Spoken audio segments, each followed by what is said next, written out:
All right, folks, welcome to According to Sam. This is episode 237. Thank you for tuning in. Hope you had a good weekend.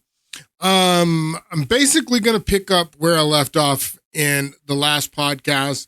I'm going to be covering this election from now until the election in November. So from now until the election in November, this is probably going to be a consistent podcast talking about the issues in the election, talking about the candidates in the election, talking about their platforms, talking about their records, because this is a very important election.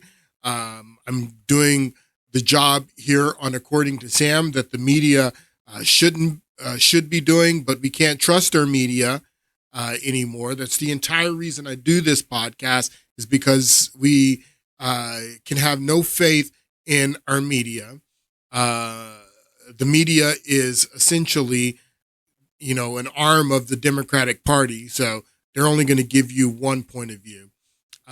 So you'll get the other point of view here on According to Sam, or at least you will get the point of view according to Sam.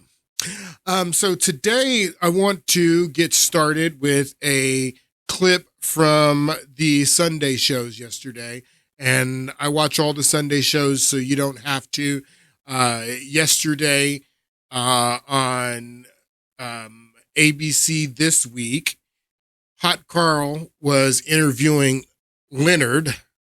Leonard goes by Charlemagne the God, but I don't call him Charlemagne. Charlemagne was a great Frankish king, and there is nothing great about Leonard. But Leonard was being interviewed on ABC This Week by Hot Carl, and I want you to take a listen to this clip. This will get us started, and basically we're going to get started here at these first few clips.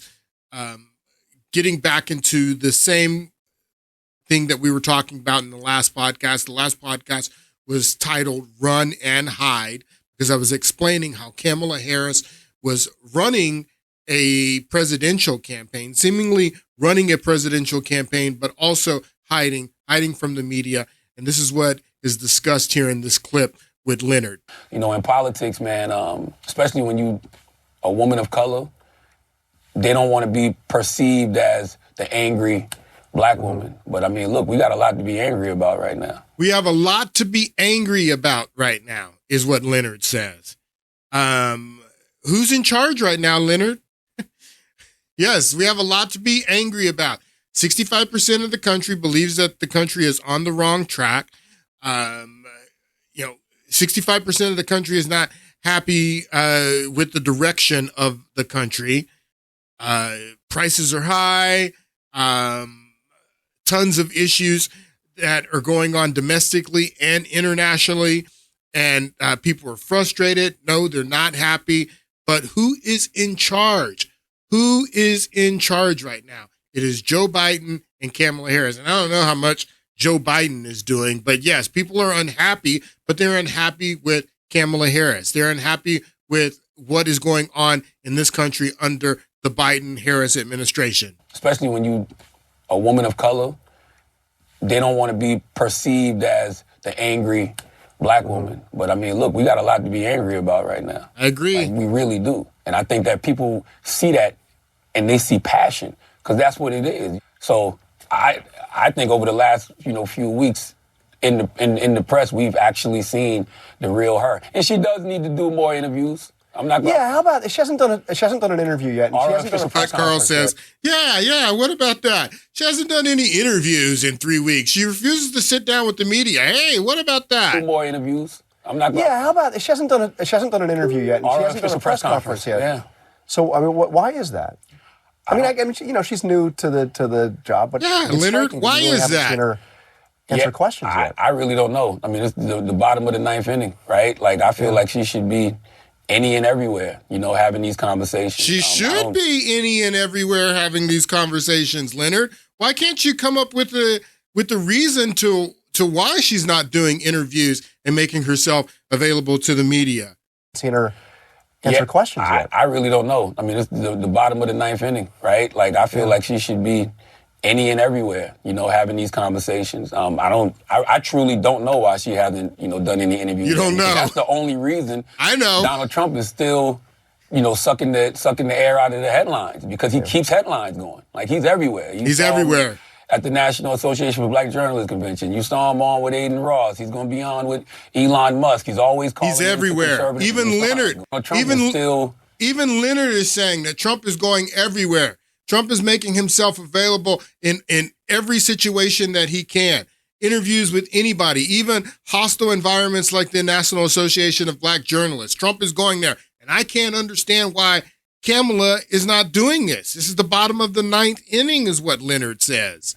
Sucking the air out of the headlines, because he keeps headlines going. Like, he's everywhere. You saw him at the National Association for Black Journalists Convention. You saw him on with Aiden Ross. He's going to be on with Elon Musk. He's always calling into conservative talk radio, which is one of my biggest issues with the Democratic Party. They don't use, they don't use the media that supports them the way that the right uses the media. The media that supports them. Listen, so he knows, it's just what I was just telling you, that there's media that supports Kamala Harris, that supports Democrats. Leonard seems to understand that. The media that supports them. The media is not supposed to support anyone, specifically journalists. If you carry the title journalist, you're not supposed to support anyone. But Leonard seems to understand that that there's a portion of the media that supports Kamala Harris, and she won't even sit down with them. She won't even talk to them. Biggest issues with the Democratic Party. They don't use, they don't use the media that supports them the way that the right uses the media that supports them. Like, for the last 4 years, she's had plenty of platforms that she can be going on, from radio to podcast, right? That actually support her and, support Democrats. But they haven't been doing that. What did you make? All right, so that's Leonard, and these first few clips, I want to point out that they're all coming from people on the left. Like, this was very critical of Kamala Harris coming from Leonard here, that she should be out in front of the media. She should be answering questions. He doesn't understand why she's not doing it. Trump is doing it. But what I want you to understand is that Leonard is a Democrat. This is coming from the left, so it's not only coming from the right. I could also play the clips of J.D. Vance from yesterday making these same criticisms, other people on Fox News and on the right making these criticisms, but I'm going to only show you people on the left making these. So these criticisms are coming from her own camp, okay? Here's another one. This is Chink Uygur from the Young Turks. Listen to what he says on his show. Is she going to go the whole campaign without stating a single policy issue? I would hope not. Otherwise, why are we excited about her? Why are we excited about her if she's not telling us any of her policy, is what he says. Is she going to go the whole campaign without stating a single policy issue? I would hope not. Otherwise, why are we excited about her if we don't even know her policy positions? Remember, she does change them fairly frequently. She does change them very frequently is what. Now, Jake here is a Kamala Harris Walz supporter. I don't even have time to show you the clips of how stoked and excited he was when Joe Biden dropped out. Kamala Harris became the presumptive nominee. And then after she picked Walz last week, he was ecstatic. He loves the ticket. So again, these criticisms of her not making herself available, not sharing any policy, not talking to the press, are coming from her supporters. So it's coming from the left. This is what I'm trying to establish. Is she going to go the whole campaign without stating a single policy issue? I would hope not. Otherwise, why are we excited about her if we don't even know her policy positions? Remember, she does change them fairly frequently. She's changed them a lot. No, that would be absurd. You have to do interviews.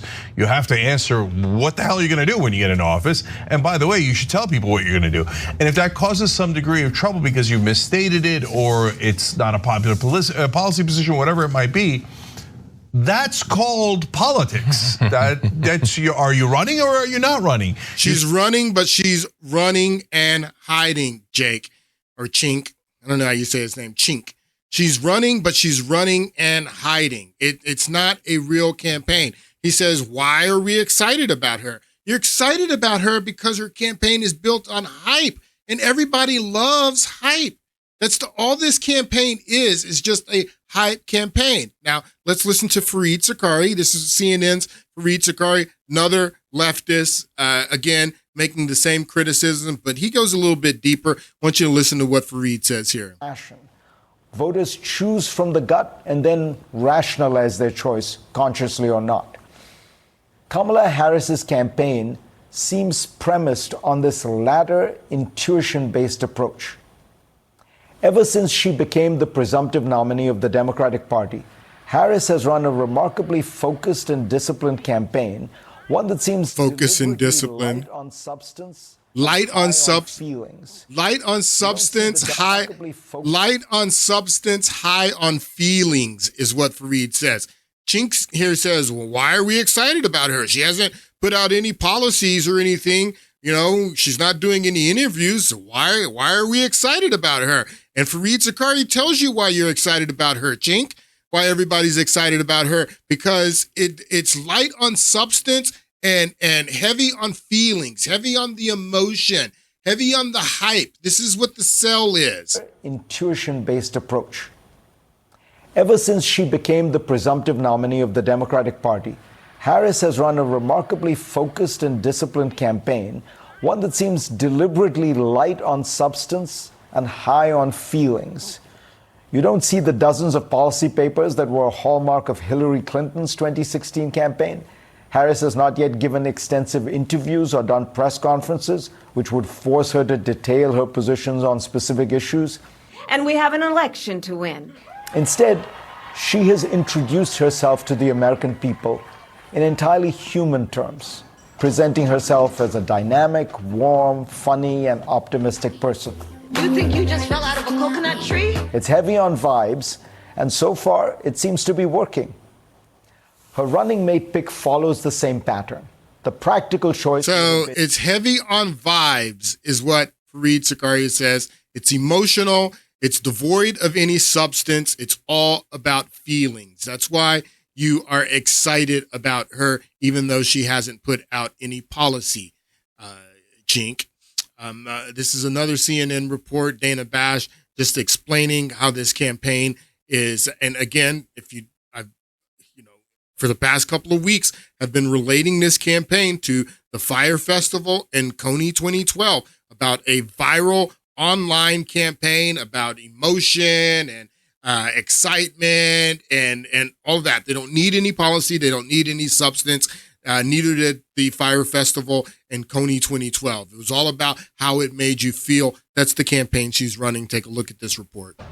If the weeks-old Harris campaign is known for anything yet, it's the viral presence online, thanks to TikTok videos like these.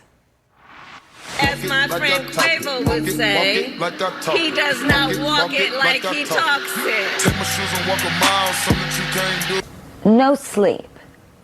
Bus. Club. Another club. Another club. Plane. Next place. These are TikTok videos. What are we going to say to Donald Trump in November? Bye, bye, bye. Bye, bye, bye. For those of us who are not Gen Z, thank you for including that NSYNC cameo. My colleagues have terrific new reporting on the Gen Z operation that is powering Harris's rise on social media. CNN's Betsy Klein is a part and it's focused on Gen Z as well. Gen Z, again, is the largest generation. The youngest generation is always going to be the largest generation as older people die off. If you can win the youth, you can win young people. That's where the real political gold is, not only for now, but also for the future. So that's where this is all targeted to on TikTok, social media, using ads and everything, but no policy at all. These people have no idea what they're supporting. I'm loving these people coming out, oh, Trump and Project 2025, and wait till Project 2025 comes and you're going to regret ever voting for Trump because of Project 2025. Well, first of all, Project 2025 has nothing to do with Trump, but even if it did, you don't know what you're supporting. You don't know if what this woman is going to do and what she's going to bring is worse than Project 2025 or not. You have no idea. You trust this woman. You're going to trust her with your vote and put her in power based on feelings and just without any policy or anything. And you don't have any idea if what this woman is going to bring is going to be far worse than anything in the 900 pages of Project 2025. You have no idea what you're supporting. Again, it's all, as Fareed Zakaria said, based on vibes, based on feelings, emotion. That's the campaign she's running right now. For those of us who are not Gen Z, thank you for including that in sync cameo. My colleagues have terrific new reporting on the Gen Z operation that is powering Harris's rise on social media. CNN's Betsy Klein is a part of the team behind this terrific piece. So Betsy, one of the things that I have been kind of obsessed with, and I was talking about it with some of our colleagues over the weekend, is this team, and now it's affirmed by your reporting, that is doing all of this. It's the same team that worked for Joe Biden. It's just totally different. Why are they getting such different results now? It's absolutely right. I mean, it's the same 175 digital staffers at the campaign. It is the same digital strategy, but the difference here is that the campaign believes that they have captured a cool factor. That is that they believe it is cool to talk about Kamala Harris on the internet. Cool factor. Right, she's more, the real answer to this question is why this same team is able to market Kamala Harris better than they were able to market Joe Biden is because she's a more marketable candidate. She'll do the little dances and put on the sunglasses and all that stuff. Biden couldn't dance. You saw what he looked like at the Juneteenth celebration at the White House. He couldn't bust a move. She can bust a move. She can do all the stupid little stuff that you need her to do to reach out to Gen Z. That's why they're having a better, any person who's ever worked in marketing knows that, a lot of times, some products just, market themselves better. You can have all the strategy and planning and all that stuff to market a product, but sometimes if you have a good product that just, markets itself and has the ability to sell itself, then it makes your job a lot easier. And that's, Kamala Harris, yes. If you're talking about not having any substance and just going out and doing the dances and saying whatever to relate to any community, to the immigrant community. I was born an immigrant, child of an immigrant. To the Black community, I went to HBCU and was AKA. To the Indian community and South Asian community, I'm one of you as well.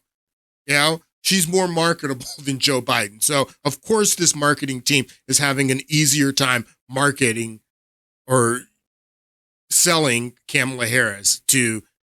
And I'm going to show you who they're selling her to. The type of consumer that is buying Kamala Harris here in a moment. You're right. It's the same 175 digital staffers at the campaign. It is the same digital strategy, but the difference here is that the campaign believes that they have captured a cool factor. They believe it is cool to talk about Kamala Harris on the internet right now. And the Biden campaign always believed they were going to need to meet voters where they are, and so they built this robust digital strategy on social media across platforms to reach voters on non-traditional platforms who get their news. See, look at the little dance. She'll do all the dances. Or Facebook. Do all the dances. Really, this moment, they've been able to. Biden couldn't do that. They communicate and over Slack and text with this pitching process in place and are able to really quickly have minimal approval chains and get that content out. All right, so it's a hype campaign. That's all it is. No substance, like Fareed Zakaria says.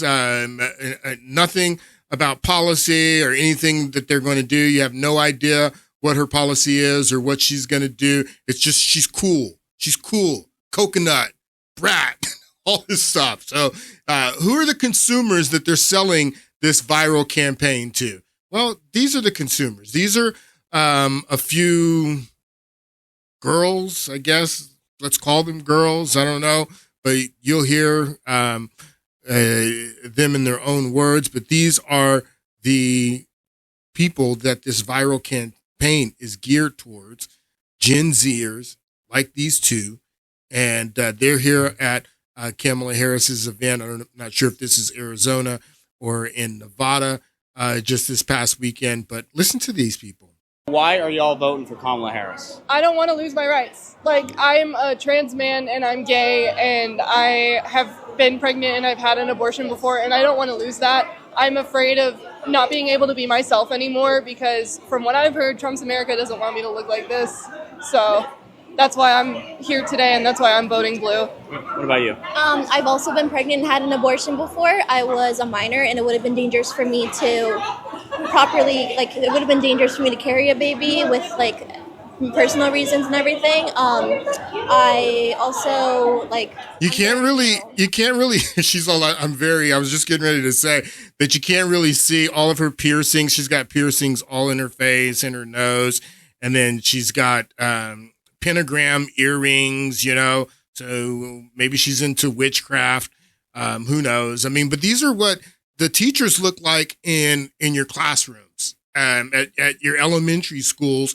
And you wonder why the kids are coming out looking like this and with this same worldview and ideologies, because this is what the teachers look like. The teachers are teaching them this. So again, I mean, this is these videos of these girls have gone viral. This is the biggest example of why we need school choice and vouchers. You need to get your kids out of these humanist schools where they're not teaching them anything. This is the product of public education right here. They're talking about their rights being taken from them, and they both reference abortions. I've had an abortion, and that's why I'm here supporting Kamala Harris. I don't have any idea what Kamala Harris, stands for. She hasn't released any policy, but they just know that she supports abortion. I had to have an abortion. I want to have an abortion, so I'm supporting Kamala Harris is what they say. Want me to look like this, so that's why I'm here today and that's why I'm voting blue. What about you? I've also been pregnant and had an abortion before. I was a minor and it would have been dangerous for me to it would have been dangerous for me to carry a baby with personal reasons and everything. I also I'm very alternative, and I feel like if Trump were to win, I wouldn't be able to express be a freak. My looks and you don't think that you'd be able to be a freak and still be able to have your nose pierced and have your witchcraft earrings if Trump was elected? Trump was already in office for 4 years. Did he stop you from doing all this stuff? I mean, what's wrong with you people? Personal reasons and everything. But again, these are the consumers of Kamala Harris's viral campaign. These are the people that her online TikTok presence and her cool dancing videos with no substance, no policy. These are the consumers. This is who Kamala Harris's campaign is geared towards. I also I'm very alternative, and I feel like if Trump were to win, I wouldn't be able to express myself through my looks and everything, and wouldn't be able to have the piercings or the dyed hair or the tattoos that I want. I would be able to be myself. And my dad's very pro-Trump, and I'm just very pro-Kamala. Pro-Kamala. Yeah, I don't. It's just. Does that cause a divide at all? Yeah, it definitely does. So, again, it's a campaign of no substance, no policy, nothing. It's all about feelings, and it's all about emotion. And these are the geez, people. We're in a lot of trouble. This cartoon was going viral over the last week. And I guess this is a new cartoonist. I've been seeing quite a few of their cartoons, SKS cartoon. But this one, I saw this cartoon before I saw the video of these two Kamala Harris supporters saying that, we're supporting Kamala Harris because we had abortions and we want to be ourselves and be weird and alternative, and we don't think we're going to be able to do that in Trump's America. And I saw this cartoon before I saw that and that clip. And when I saw this cartoon at first, I was like, yeah, this is a little hyperbolic. This is, a little bit out there. But I mean, after you look at this video of these girls and what they're saying and why they are supporting Kamala Harris, has nothing to do with any policy or any substance or anything that's going to make their lives better. It's just that we want to be able to have abortions and look like freaks. That's essentially what they say. But this cartoon, it's the Democrat donkey, and he's like the abusive husband, and he's holding a liquor bottle. And I'm going to read this to you because you probably can't see what all of this says, but he's holding a liquor bottle that says debt. And then he's got a tattoo on this side of his chest that says war. Tattoo on this side of his chest says open borders. And then tattoo on his neck says BLM, and then the Antifa tattoo, and then he's got crime tattoo here, and then the cost of living tattoo across his stomach. And then he says, bitch, you ain't gonna leave me, right? After he just beat up his wife. It's a domestic abuse cartoon. She's got the shirt on that says vote blue. So it's basically saying the Democratic Party is beating the hell out of you with war, with open borders, with cost of living, with crime, with debt. The Democratic Party is beating the hell out of you, and you ain't going to leave me, right? And the girl says, as long as I can have abortions, as long as I can have abortions, I can put up with the wars, the open borders, the cost of living, the debt, the crime. I can put up with all of this. As long as I can have abortions. It's essentially what these girls are saying. Here's two more of the Kamala Harris supporters that are being targeted with this viral campaign on TikTok to get the Gen Zers. Take a listen. Why are y'all voting for Kamala Harris? It's ridiculous how anymore it's really hard for people like us, like queer people and just anyone else in that general these people are so fragile. General umbrella. It's just really hard for us to get rights. It's hard for us to get rights. The Republicans are handling everything. It's just putting more and more stress on us, like basically taking away everything we have. And it's just important that we feel safe. Republicans are taking away everything that they have. Again, who's in charge right now, people? Who's in charge right now? Like she sounds frantic. She sounds stressed. Why are you so stressed? This is Joe Biden and Kamala Harris's America. You're voting for the person who's in charge right now. And you're talking about how stressed you are and how Republicans are doing all these things to you. No. You're voting for the party that's in power right now. And for your sacred abortions, I mean, Democrats had both chambers of the House of Representatives in the first 2 years of the Biden administration, both chambers of the House and the Senate. And they had the House of Representatives and they had the Senate, both chambers of Congress in Biden's first 2 years. For all you people that are voting for Kamala Harris just for abortions because she's going to fix the abortion, thing for you, let me explain something to you. In the first 2 years of the Biden administration, they had both houses of Congress, and they did not codify Roe versus Wade. They could have codified Roe versus Wade. They could have. You're going to see in just a moment. We'll get here in just a moment. I'm going to show you how they could have codified Roe versus Wade, but they didn't. And so Kamala Harris is going around now saying that after the Dobbs decision, that if you vote for her, that she'll codify Roe versus Wade. She's in charge right now. Girls, Joe Biden's in charge right now. They don't have both houses of the Congress, but how could you trust her to do it if she gets elected this year if they didn't do it in the first 2 years of the Biden administration when they had both houses of Congress? How can you trust her? But these people don't know anything. They don't know anything. All they know is how they feel when they watch those Kamala Harris TikTok videos. General umbrella. It's just really hard for us to get rights. And with how the Republicans are handling everything. It's just putting more and more stress on us, like basically taking away everything we have. And it's just important. Taking away everything we have. Just even living here. Because everyone's been wanting to like leave the country. And this is like the only chance we have to properly fix everything. Nobody's trying to leave the country.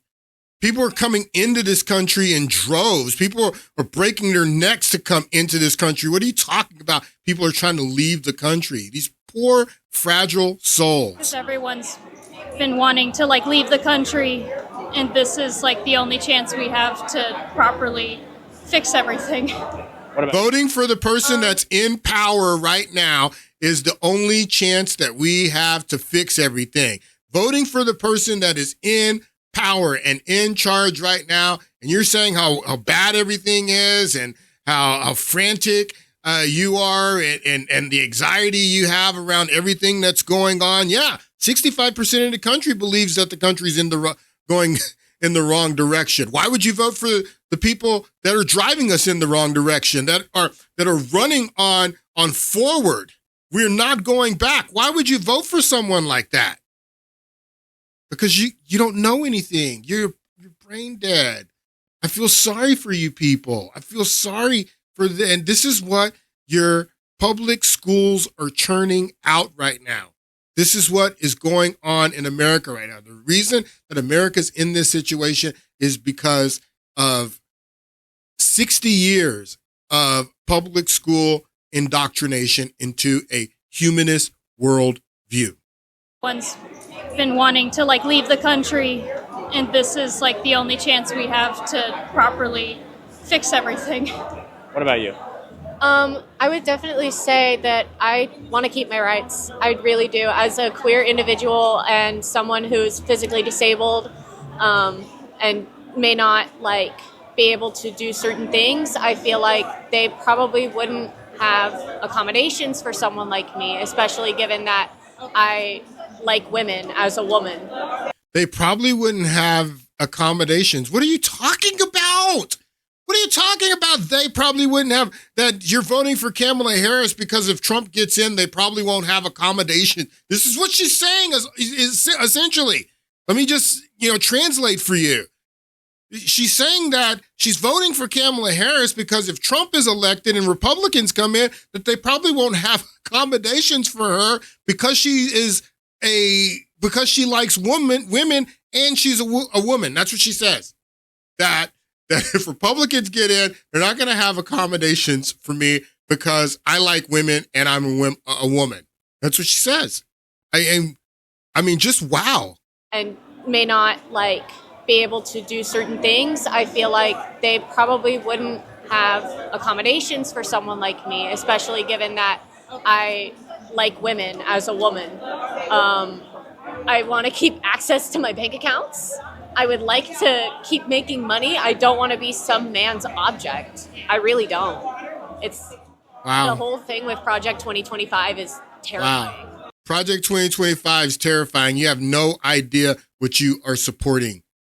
You have no idea what you are there supporting at all. The woman has not put out a single policy. Well, that's not true. She has put out a policy. I don't know if we're going to talk about it here in a moment, but we'll talk about it now because Kamala Harris over this past weekend, she was in Vegas and she has not put out any policy positions on her website. She hasn't done any interviews talking about any policy, but over the weekend, she did in her campaign talk about one policy that she would support. And it happens to be a policy that Donald Trump came out with in June. Here we are 2 months later, and Kamala Harris is not talking about any of her own policy, but she is stealing a policy position that Donald Trump came out with in June in Vegas, and she's trying to make it like it's her own. Like the no tax on tips policy came from her. I mean, this is crazy. This is crazy. Take a listen. Because when I get to office, we are going to not charge taxes on tips, people making tips. Eliminate taxes on tips for service and hospitality workers. I mean, just shameless. I mean, this is shameless. She won't sit down and talk about any of her own policies and how her policies have changed. I mean, she had a total platform that she ran on in 2020 that we're told that that she doesn't have the same positions, keeping her own policies hidden, not talking about them, not putting them on her website. And then she goes to Las Vegas and she steals Donald Trump's policy position that he talked about in Vegas 2 months earlier. This is absolutely shameless. I want you to listen to how Hot Carl, the surprise on his face when he confronted Donna Brazile with this policy theft that Kamala Harris, that she did this past weekend. And take a listen to Jonathan Carl question Donald Brazile about this new policy position. The one policy position that she will talk about, it happens to be a policy position that Donald Trump presented 2 months ago. I want to ask you about something that just came in last night. We saw a big speech in Nevada by Kamala Harris, and she came out for no tax on tips. Where have I heard that before? Where have I heard that before, Donna? This is one of the few policy specifics that Donald Trump has offered. And she also gave more details, I think, on how to make that a reality. No, she didn't give any details about how to make it a reality. She just stole his policy position. And the funny thing about this, about her stealing his policy position, is that she's voted actually the opposite way. She's voted to study tips to tax them more. She's voted for that. Let me explain something to you. So, let's go here first. Kamala Harris. So we talked about this in the last podcast, and I was explaining to you, I was proving to you how Kamala Harris is personally responsible for the rise in price of housing, purchasing houses. And I explained to you that she was the 51st vote in the first 2 years. Okay, so let's go back to what I was just talking about with abortion. And we were talking about these girls supporting Kamala Harris, thinking that she's going to codify abortion, federally if she's elected, which is an absolute lie. And I said that, well, if they were going to do that, why didn't they do that in the first 2 years of the Biden administration? First 2 years of the Biden administration, the Senate, Democrats controlled the Senate at 50-50. The count in the Senate was 50-50, 50 Democrats and 50 Republicans. And then they controlled the House of Representatives. So anything Nancy Pelosi wanted to push through the House of Representatives, she could have pushed through the House of Representatives. Why didn't Nancy Pelosi push through the House of Representatives a bill to codify Roe versus Wade when she controlled the House of Representatives? You girls should be asking that question. You should be asking why Nancy Pelosi did not create a bill to codify Roe versus Wade in the first 2 years of the Biden administration. And then if she would have done that, it would have gone to the Senate. Yes, the Senate is 50-50, but they could have passed it in the Senate with Kamala Harris's vote, like they did many other bills. So what you got to understand about Kamala Harris needing to vote and break the tie in the Senate, that only happens when they break the filibuster. Now, the real answer to the question of why they couldn't have passed an abortion bill in the Senate in the first 2 years of the Biden administration is because of Joe Manchin. And Joe Manchin said that he would not support a abortion bill and break the filibuster. But in 32 other cases, Joe Manchin did support a partisan legislation. So when Kamala Harris gets involved and she has to break a tie, that means when it's 50-50, not a single Republican votes for the bill. So it's a completely partisan bill.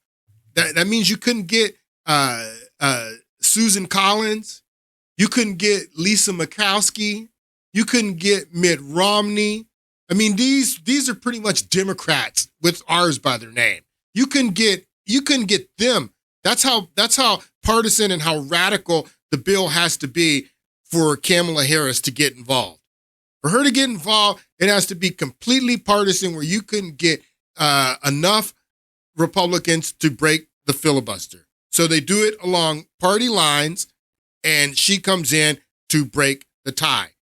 And as you see the headline in this NBC article, Vice President Harris breaks record for casting the most tie-breaking votes.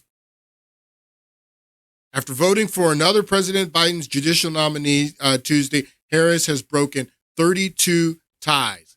So some of these are judicial nominations, but and I haven't looked into all of these tie-breaking votes that she took. I'm going to have to look into all of them. But I know that two of them are, one, the bill that we talked about last week, the stimulus that they signed for $1.9 trillion, almost $2 trillion, when Joe Biden first was elected. And that was the American Rescue Act or whatever. And she was the tie-breaking vote. Not a single Republican voted for this. $2 trillion signed away. She voted for this. Inflation started to increase after this, and interest rates started to go up to combat the inflation. That's why interest rates went up, was to combat the inflation. So that's what made housing unaffordable, because of Kamala Harris's 51st vote on that $2 trillion stimulus. But she was also the 51st vote on the Inflation Reduction Act.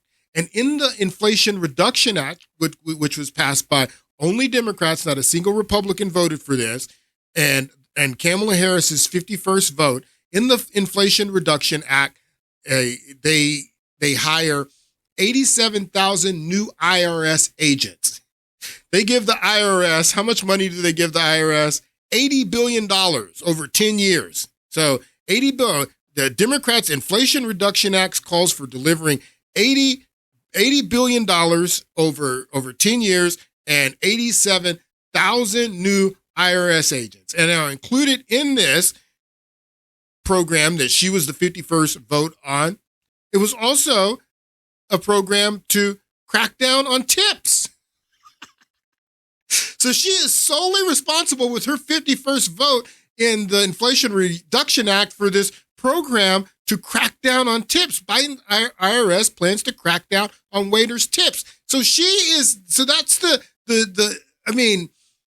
that's the thing about her stealing this policy position from Donald Trump about no tax on tips, is that she's actually voted for the opposite. That's what I keep getting back to, is that she's in power right now. She's instituted policy that right now, and responsible for policies right now that go against what she's running on.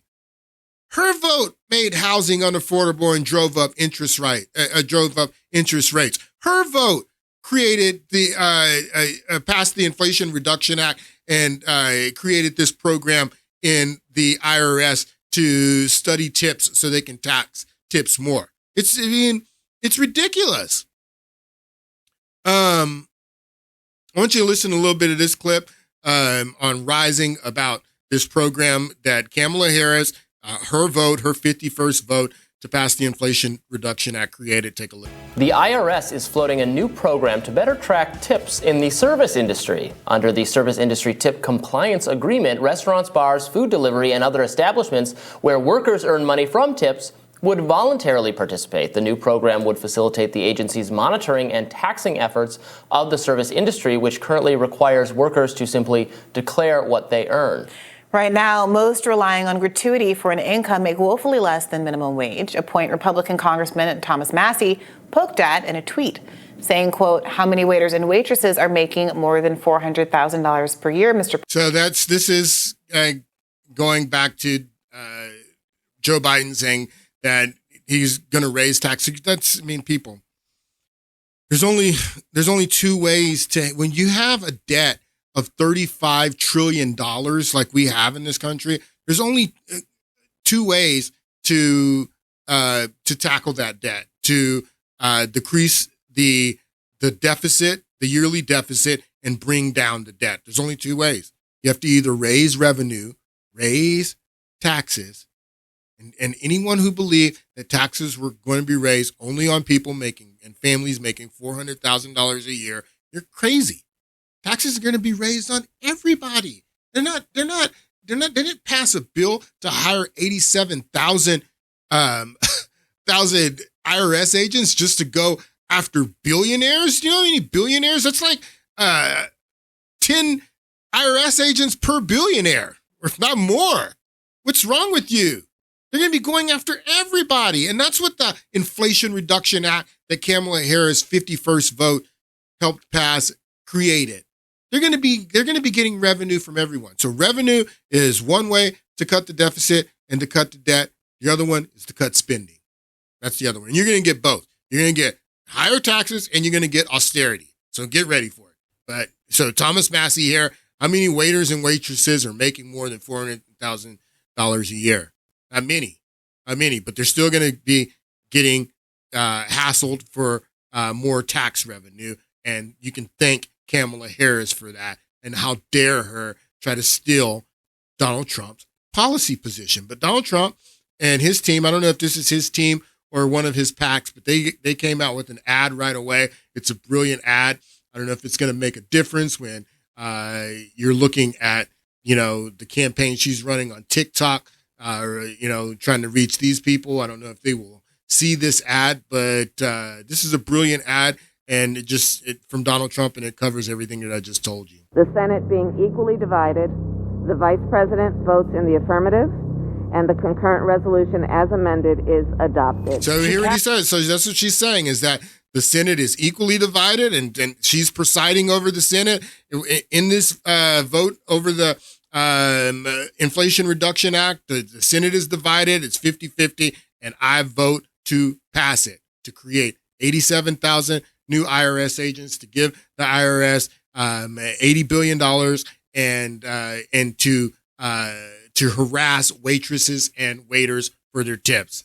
The Senate being equally divided, the Vice President votes in the affirmative, and the concurrent resolution as amended is adopted. She cast the deciding vote to pass the American Rescue Plan, which pushed inflation, supporting all the spending that President Biden signed into law, and people are still struggling to pay bills. Even some former Obama economists had said the American Rescue Plan has contributed to the inflation that we're seeing today. It's definitely too big for the moment. I don't know any economist that was recommending something the size that what was done. The tremendous wall of money just sets off a This is Larry Summers. I was explaining to you in the last podcast that Larry Summers is a Democrat. And even when they were passing that $2 trillion American Rescue Plan, this one right here, that Kamala Harris was the 51st vote to pass, even Larry Summers was saying that, look, this is going to cause inflation. You guys shouldn't do this. This is too much. They didn't care. They didn't care. Republicans were warning them and saying, look, that's too much. They did it. They forced it through. 50 votes, no Republicans, Kamala Harris. That was recommending something the size that what was done. The tremendous wall of money just sets off a dynamic. And then the thing about inflation is you start chasing your tail. Did it create inflation? Did $2 trillion of deficit spending create inflation? It did boost demand, and that is one of several factors that are involved in inflation. There are 15,000 people in Beaufort County who are food insecure, and the line of people in need seems to be growing. So it's so crazy when you think about it too. When you think about it, is because they come in the office, Biden comes in the office, and they pass this $2 trillion stimulus, and then that shoots inflation up, and then they pass the Inflation Reduction Act to. They pass another. What was the Inflation Reduction Act? Was another $1 trillion that they passed to handle the inflation that they created. So first they passed $2 trillion to create inflation with 51 votes with Kamala Harris. And then they passed another $1 trillion with 51 votes with Kamala Harris to handle the inflation that they created just a few years before. This is absolute madness. This is madness. This is crazy, people. Also helped push inflation up. Economic indicators point to extreme pain. The vice president votes in the affirmative, and the concurrent resolution as amended is adopted. All of this is part of our blueprint together for what America can be. This is I thought that this ad talked about the Inflation Reduction Act and how, but anyway, I mean, it just talks about the American Rescue Plan, but it's the same thing. Like I just explained to you, that with 51 votes with her, they passed the American Rescue Plan, $2 trillion, caused inflation, and then they did the Inflation Reduction Act, another $1 trillion with 51 votes, Kamala Harris, which included 87,000 new IRS agents, $80 billion for the IRS, and the IRS is going to be going after everybody, not just waiters and waitresses. They're going to be getting into your Venmo and your Cash App. They're going to get all the money that they can. Thank you, Kamala Harris. And you idiots are voting for her. Like this is another one of the cartoons from that SKS cartoon that I showed you earlier. And it shows Donald Trump showing a waitress, no tax on tips, and Kamala Harris spying on the outside of the window. And then Kamala Harris comes up behind Donald Trump. Vote for me. I'll do that too. No tax on tips. And then the waitress says, bitch, you know you're VP, right? Why don't you do it right now? Why don't you do it right now? You know you're VP. If you're going to do no tax on tips, why don't you and Joe Biden do that right now? You're in charge. You're the incumbent. But instead of doing that, she's passing bills that are going to send the IRS to monitor your tips more. Some of these cartoons are really funny from these guys. There's a clip also. I don't know how well the sound is going to be, but this was a video that I saw, and this girl was expressing exactly the same thing that is in this cartoon, but she does it in a funny way. Take a listen. Not to get political, but I just heard Kamala Harris at one of her rallies and what she said, because I have a friend, she's great, and I trust her about things, and I'm like, you know what, I'm gonna give her a chance. Let me just see what Kamala's about. So I watched her rally. Friend, you know who you are. God bless you for sitting through it. You're the only one I really talk to about these things. But she's wonderful. She's a wonderful human. Here's the thing. Tuned in, and like I heard all the you know who bashing. I heard it. I was like, okay, we're getting through it. Got through it. Then she started to say, hey, groceries are too high. So I don't know if this, I had a clip that cut out the sound in my last podcast, and it was when Kamala Harris was out in front of the plane and there was a lot of noise and it cut it out. I don't know if that's going to be the same thing with this clip because she's driving, but she says that a friend of hers, told her, to watch Kamala Harris's rally. So she started watching it, and she was listening to Kamala Harris's speech at the rally, and she's bashing Trump. And then she goes into talking about how grocery prices are too high, how everything's bad in the country is what she's saying. I hope you can hear it. And, gas is too expensive. And families are suffering. And I'm like, yeah, thank you. Yeah, they are. Gosh, Kamala, thank you. And then I heard her say, we gotta change that. We gotta change. And I was like, okay, come on, let's see How are you going to do that? And then I thought about it. I heard her out and I was on board for a second. I was like, oh yeah, girl, let's change it. Yeah, I liked how she was gonna too. I like that. Those are promises. She's with the people. Thank you. And then I remembered she could do that right now. Honey, you could do that right. You could do it this moment. Like, just do it. You won't. Just do it. Maybe if you just did it. Maybe if you just did it. Maybe you just lowered prices. I might vote for you because I know you're going to do it. Just do it. You're in there. You're already in there. You've been in there, which I don't know is better. I don't know if it's better if you were in there and you watched this all happen. You didn't say anything. Or is it worse? Is it worse? Is it better that you saw this happening? And you took part in it. And maybe you did it. You did it. That you saw all of this happening. She says, and I love what this girl says here. She says, you're in there right now. And you're talking about all these changes you're going to make if we vote for you. And but you're in there right now. I mean, either you watched all this go along or you actively took part in it. You did it, lady, with your 51st vote. Not only did you just watch it all go on like you were most vice presidents, it depends on what the makeup of the Senate is, but most vice presidents don't have to make any tie-breaking votes. They're just, they don't have any role in what goes on. But you took an active role. You did it. You weren't just watching it be done. You did it.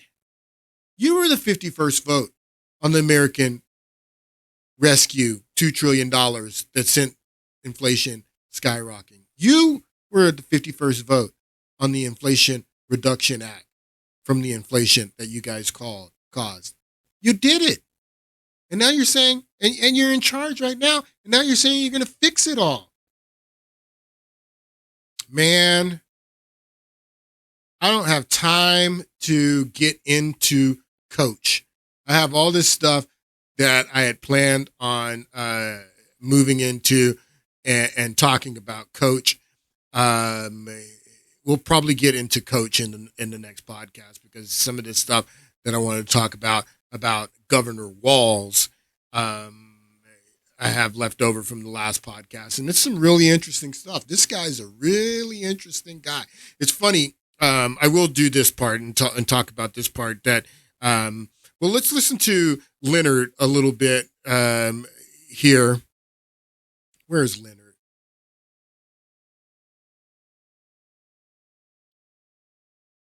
Here he is right here. Let's listen to what Leonard says about Coach Walz. What do you think of the Tim Walz pick? You didn't mention his name just then. Oh, I didn't know him. Yeah. I just Most of America didn't know him. I just found out about him over the last couple of weeks. At first, I was a little bit disappointed. Like, I knew we knew she needed a DEI hire, right? We know that she needed. So Tim Walz is the DEI hire on this ticket. We know diversity, equity, inclusion. I thought that was funny because I called Tim Walz the DEI hire last week, and even Leonard here agrees that Tim Walz, Coach Walz, was the DEI hire, that he was hired for his identity, and that's why he was picked. But he's got some serious issues. Coach got some serious issues, some serious baggage that he brings along with that identity. But even Leonard here agrees that he's a DEI hire. Just found out about him over the last couple of weeks. At first, I was a little bit disappointed. Like, I knew we knew she needed a DEI hire, right? We know that she needed. So Tim Walz is the DEI hire on this ticket. We know diversity, equity, inclusion. She needed a white male to make America comfortable. It is what it is. No need for us to, act crazy about it. We know what it is. So, like I said, he was absolutely the DEI hire. He was picked to play the old folksy white guy. I hunt like you. I'm from the Midwest like you. I don't want to take your guns. It's funny, this picture right here reminded me of this Dick Morris photo op that he set up for Bill Clinton in 1996. This is when Bill Clinton was running for re-election, and he was losing a lot of the rural vote. He had shown himself to be more liberal in his first term, and he was running against, I think it was Bob Dole in that election, and he was, and Bill Clinton had to show that he was one of the guys. I'm just like you, just like Coach here. I'm just like you. I hunt, I fish. So Dick Morris, who was his campaign manager, set up this photo op of Bill Clinton going duck hunting, and that's what this picture and all of this hype around Tim Walz and his identity reminds me of. Bill Clinton doesn't know anything about hunting. The only thing Bill Clinton ever hunted was skirts and panties.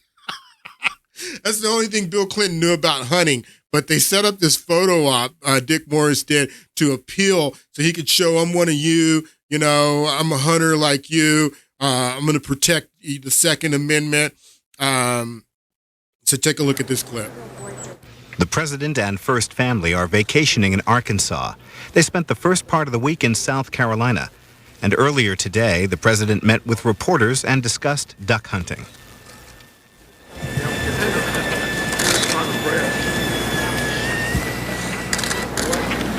You hear the cameras flickering because Morris had all the press out there when they came back in to gotta get all these shots of Bill Clinton holding the duck. He's the only one holding the duck.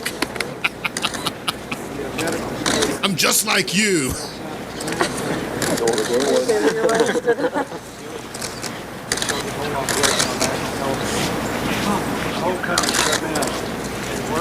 Yeah, that's pretty good. They were going here. It was unbelievable, and they showed it. Anyway, so that's what the whole selling this whole folksy Midwestern persona of Mr. Walz is about. It's all an act, and he says, I'm a hunter just like you. I don't want to take your guns. I mean, I'll get into it a little bit here, but he says that the only guns he wants to take are the ones that he used when he was at war, when he went to war. Take a listen. Hope woke up like many of you did 5 weeks ago and said, Dad, you're the only person I know who's in elected office. You need to stop what's happening with this. I'll take my kick in the butt for the NRA. I spent 25 years in the Army and I hunt. And I gave the money back, and I'll tell you what I have been doing. I've been voting for common sense legislation that protects the Second Amendment, but we can do background checks. We can do CDC research. We can make sure we don't have reciprocal carry among states, and we can make sure that those weapons of war that I carried in war is the only place where those weapons are at. The weapons of war that I carried in war. So those are the only guns that Coach wants to ban, is the weapons of war that he carried in war. Now, the good news about that means that no guns are going to be banned by this guy, because this guy never went to war. But he's got a lot of baggage, a lot of problems. We'll get into Coach in the next podcast. Thank you guys for watching, and I will see you on Friday. Hope you have a great week.